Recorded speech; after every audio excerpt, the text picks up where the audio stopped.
El corazón del clan, capítulo 2 de Bárbara Cartland.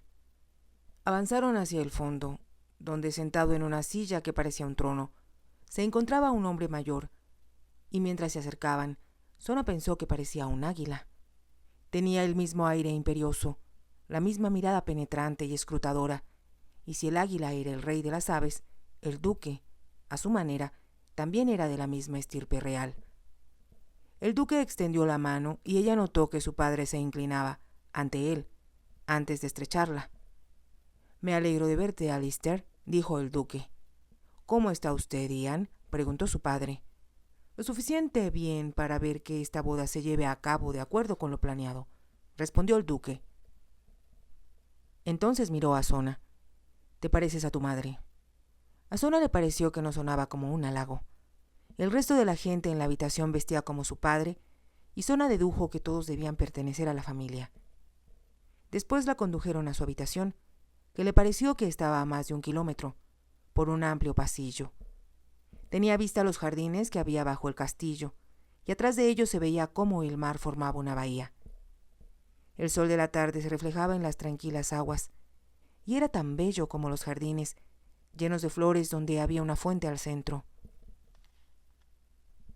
«¡Qué hermoso es!», exclamó Sona, y el ama de llaves sonrió. «Es lo que deseamos que opine, señorita Sona. En su primera visita. Conocí bien a su madre, una dama bondadosa. Debe usted añorarla mucho». «Sí, mucho. Desearía que estuviera aquí con nosotros en este momento. Supongo que están ustedes muy emocionados con la boda». «Es lo que su señoría deseaba», fue la breve respuesta del ama de llaves, como si no tuviera más que decir. Cuando terminó de desempacar su ropa, ya era hora de arreglarse para la cena, y como sentía que era importante dar una buena impresión, Sona eligió uno de los vestidos más bonitos que había llevado consigo. Se alegró de haberlo hecho, porque cuando llegó al salón del jefe notó que las demás huéspedes del castillo vestían a la última moda y estaban cubiertas de joyas. Sona pronto se dio cuenta de que quienes ya se encontraban en el castillo eran los Macarron, que vivían en el sur y que habían sido invitados 1 o 2 días antes que los familiares que vivían en Escocia, para que tuvieran tiempo de descansar, ya que eran una familia de gran importancia y cuantiosa fortuna. Los Macarron habían hecho matrimonios brillantes, según se enteró Sona. Como podían elegir, habían preferido mujeres hermosas, y Sona, al mirar a su alrededor, pensó que era imposible encontrar un grupo formado por hombres más atractivos o damas más bellas. Sin duda, los trajes de etiqueta de los caballeros eran el complemento perfecto para los vestidos de seda y los diamantes que resplandecían sobre las blancas pieles, o en el caso de una bella pelirroja, esplendorosas esmeraldas. El duque no estaba presente, y Sona se enteró de que fungiría como su anfitrión en la cena el marqués. «Ian, me temo, está delicado de salud, y será un esfuerzo excesivo si toma parte en todas las festividades que se han preparado para esta boda», escuchó que decía a su padre, uno de los miembros de la familia. «El duque, sin duda, desea que sea un gran evento», comentó el coronel. «Lo es, para él», fue la respuesta. «Le tomó cerca de 5 años convencer a su hijo, y ahora, según me dijo ayer, Napier aceptó solo porque él se encuentra a un paso de la tumba». «Parece que es un novio rebelde», observó el coronel. «Por supuesto que lo es.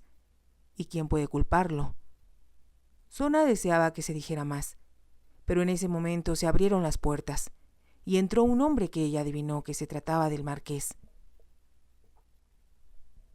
Jamás había imaginado que nadie pudiera parecer tan real, tan dominante y, a la vez, tan desagradable. El marqués era de cabello tan oscuro como un ala de cuervo, y el mismo color tenían sus ojos. Se mostraba ceñudo y su boca formaba una línea dura. Aunque sonrió al saludar, no cambió la expresión de sus ojos. Habló con varias personas antes de llegar junto a su padre. «¿Cómo está, coronel?», preguntó mientras le ofrecía la mano. «Satisfecho de haber llegado con bien. No creo que conozca a mi hija, Sona». Sona hizo una reverencia y se sintió de nuevo muy nerviosa. «No nos conocíamos», dijo el marqués. Ella le dio la mano y cuando él la tocó, sintió lo que solo podía describir como una extraña vibración. No sabía si era buena o mala, pero había en él algo muy vital, algo que la hacía comprender que poseía una fuerza tan intensa como poca gente. Después, cuando se alejó para saludar a alguien más, tuvo la sensación de que solo lo había imaginado. Pasaron al amplísimo salón de banquetes, donde en los muros colgaban retratos de los Macaron, y sobre la chimenea un complicado diseño formado con armas antiguas.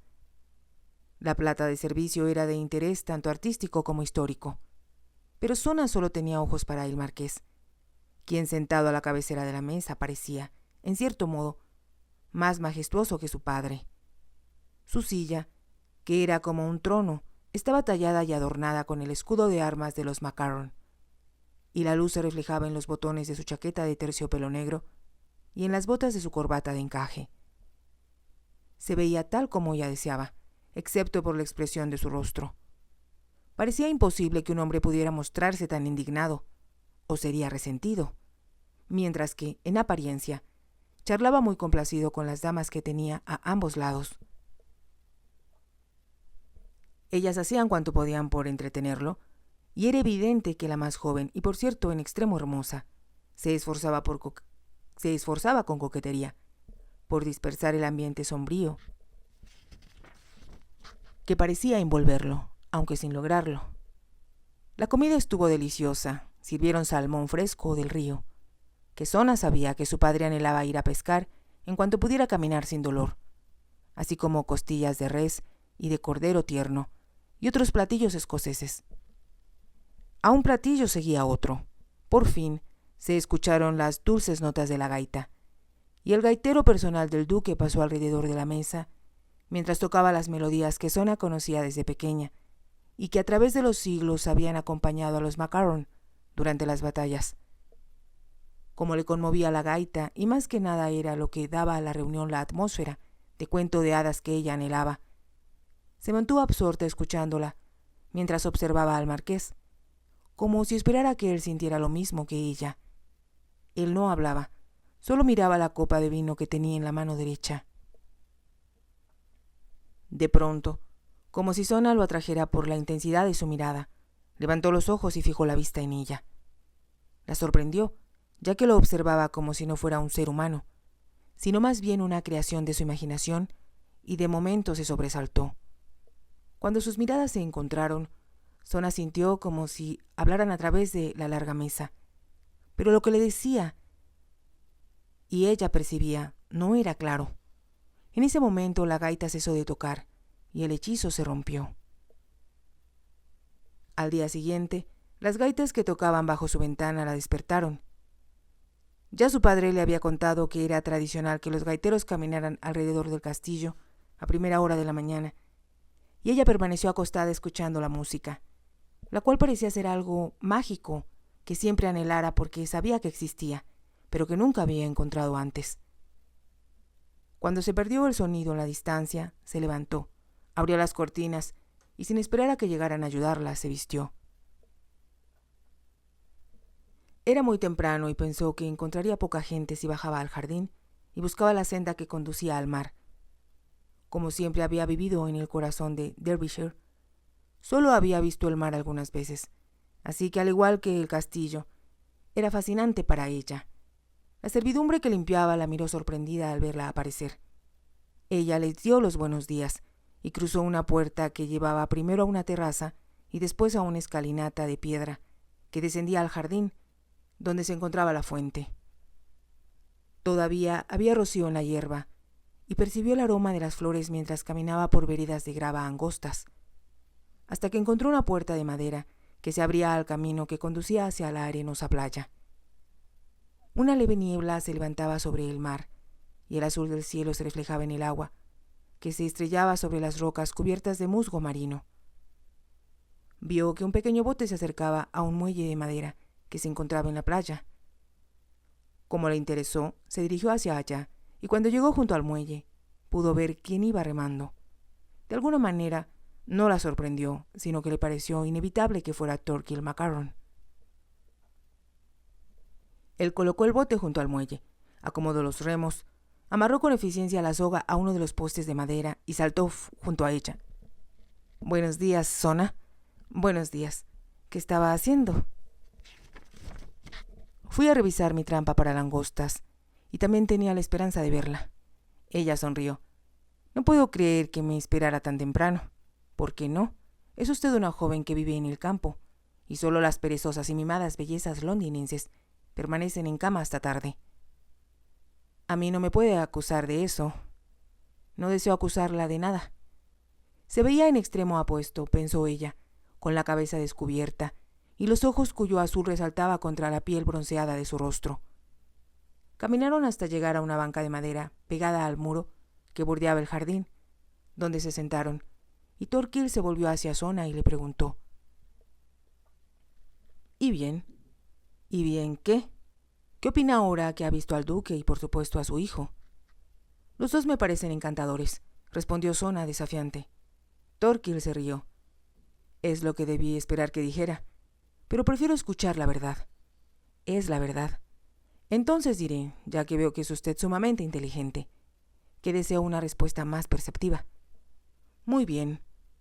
Creo que el duque es tal como debe ser un jefe y, sin embargo, a la vez un tanto atemorizante. ¿Y su hijo? Me he preguntado sin cesar por qué será tan desdichado. Ya le dije la razón. Que desea vivir en Inglaterra después de casarse. Podrá hacerlo hasta que su padre muera. Dudo que sea posible, ya que las raíces de su esposa están aquí. Y una cosa es segura, a ella no le agradaría Londres». «¿Cómo lo sabe?» «La conozco». «Entonces, si son tan incompatibles, tal vez sería mejor que no se casaran». Thorkill se rió. Debía decírselo al duque. Está obsesionado con la idea de que los clanes deben unirse, como lo estuvieron en tiempos lejanos. Estaban unidos. Eso es interesante. El clan Borable se separó de los Macarron hace siglos, y desde entonces son como una espina en nuestra piel. Pregúntele a su padre». «Lo haré, pero dudo que lo sepa, o me lo habría contado». «Debe estudiar nuestra historia mientras permanece aquí, Sona. Descubrirá que hay muchas riñas y reconciliaciones entre los clanes, que cuando un Macarron decide algo, siempre se sale con la suya. Aunque sea a costa de los demás, supongo. Por supuesto, eso no tiene importancia». Sona titubeó un momento, después preguntó: «¿Por qué le interesa tanto este matrimonio? ¿Qué significa para usted?» Se hizo una pausa notoria antes que Thorkill respondiera con un tono de voz diferente. «Para mí no significa nada, por supuesto, excepto como miembro del clan». Su forma de hablar no denotaba sinceridad, y después de un momento Sona insistió: «Me parece que tiene razones personales para que le disguste el matrimonio del marqués».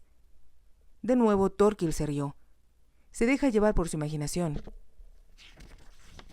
Lo que pasa es que considero un error que el futuro jefe de nuestro clan sea desdichado y le moleste el unirse a una esposa a quien no desea y que le ha sido impuesta por su padre. Por supuesto, eso no es asunto mío». Ahora Sona sintió con seguridad que hablaba para disimular, que lo que decía no era verdad y que solo buscaba excusas.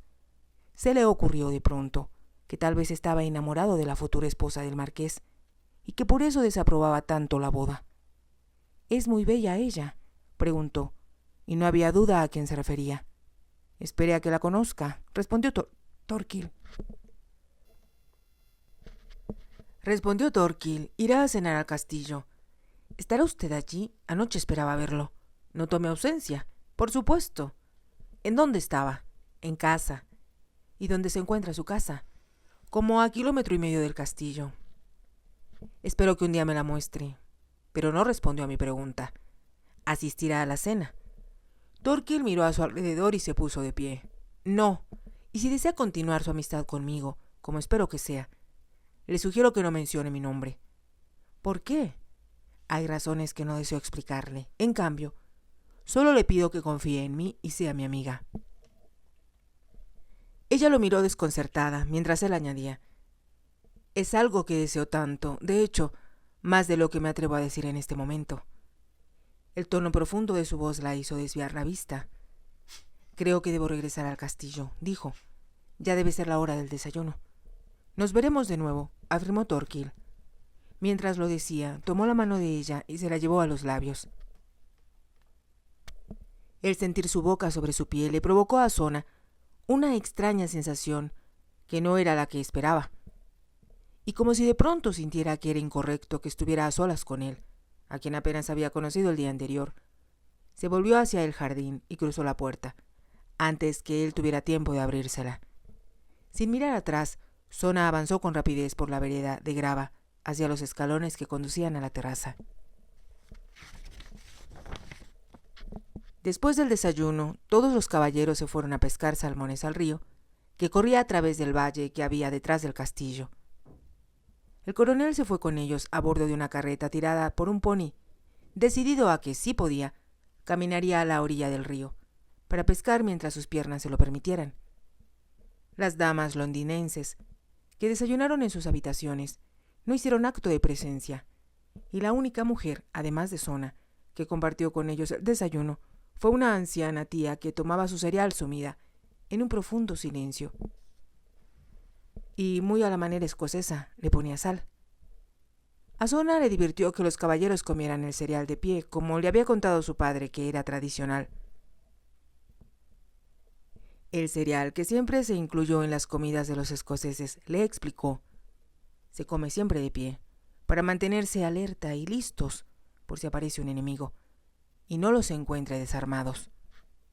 Era difícil en el impresionante salón comedor con servicio de plata en la mesa y retratos con marcos de oro colgados en el muro. Pensar que pudieran llegar clanes rivales por tierra o extranjeros, como los vikingos, por mar. Pero ya Sona se había enterado, tanto por los relatos de su padre como por la historia que leyera de los Macarron, que continuamente eran atacados, tanto por tierra como por mar. La bahía que había frente al castillo era un lugar muy conveniente para que atracaran los barcos, y al ver a los numerosos rubios de ojos azules que había entre la servidumbre del duque, Sona pensó que al partir habían dejado algo más que recuerdos de su pillaje y violaciones. De pronto pensó que Thorkild, debido a su colorido y estatura, parecía más un escandinavo que un escocés, y recordó que su padre le había dicho que los Picts, que habían establecido las fortalezas y de quienes habían descendientes en todos los páramos de esa parte de Escocia, habían sido pequeños, morenos y ágiles. Sin embargo, el marqués no tenía nada en su apariencia que se pareciera a un vikingo, excepto su altura, y aunque ella esperaba verlo durante el desayuno, él no se presentó. Después de que los huéspedes salieron del castillo y la anciana tía se retiró sin duda a su habitación, Sonia se encontró sola. Decidió que era una buena oportunidad para explorar por sí misma el castillo, ya que nadie había sugerido enseñárselo. Inspeccionó los cuadros, las cabezas de ciervos, las armas y escudos antiguos que usaran sus antepasados. Después de recorrer el salón del jefe, pasó a otro con mobiliario francés, lo que la sorprendió hasta que recordó que en tiempo de María Estuardo, reina de los escoceses, Escocia había estado relacionada muy de cerca con Francia. Cruzó un corredor y encontró entreabierta una gran puerta de ébano, y al atisbar vio que era una biblioteca. Era algo que no esperaba, porque, aunque su padre era un ávido lector, nunca había mencionado que hubiese una biblioteca en el castillo. Era una habitación muy grande con ventanas altas que daban al jardín, al igual que su dormitorio, y Sona permaneció de pie un momento mirando hacia la bahía y preguntándose si vería a Thorkild en su bote. Sentía curiosidad por él porque no le cabía duda de que existía un misterio que todavía no le había explicado, algo que sentía también que existía en el interior del castillo. La noche anterior, después de la cena, todas las damas murmuraban entre sí disimuladamente. Sona se dio cuenta de que no deseaban que las escucharan, por lo que se alejó del grupo para mirar unas miniaturas que se encontraban expuestas en un armario en el más apartado rincón de la habitación. No pudo evitar preguntarse qué decían, y estaba segura de que era algo referente al marqués. Sería difícil que alguien, incluso una extraña como ella, no sintiera curiosidad respecto a él, y sabía que las bellas y elegantes mujeres que provenían de Londres hacían todo lo posible por contrarrestar su mal humor. Seguramente lo conocían bien, y como todas poseían títulos nobles importantes, Sona estaba segura de que habían pertenecido, antes que el rey ascendiera al trono, a lo que se denominaba el alocado grupo de la casa Carlton. En Derbyshire, ella había escuchado a la gente hablar de los excesos y la inmoralidad de los amigos del príncipe regente, y del contraste entre la vida que él llevaba con la aburrida y anticuada corte del Palacio de Buckingham, donde con frecuencia el rey se mostraba tan trastornado que tenían que ponerle camisa de fuerza. Se preguntaba qué era lo que decían y hacían los personajes de relevancia social. Sabía, por supuesto, que Lord Byron, después de su desastroso matrimonio, había tenido que huir de Inglaterra, y que Beau Brummel, antes el líder del mundo social, se había exiliado a Calais. También sabía de los romances del nuevo rey, con varias mujeres, la mayoría de las cuales eran de más edad que él. Los rumores que llegaban a Derbyshire despertaban su curiosidad, pero la dejaban en la ignorancia y sin un concepto real de lo que sería la vida en Londres. Si te ha gustado, te invito a que te suscribas, a que me regales un me gusta y actives la campanita para que puedas seguir escuchando esta historia. Gracias.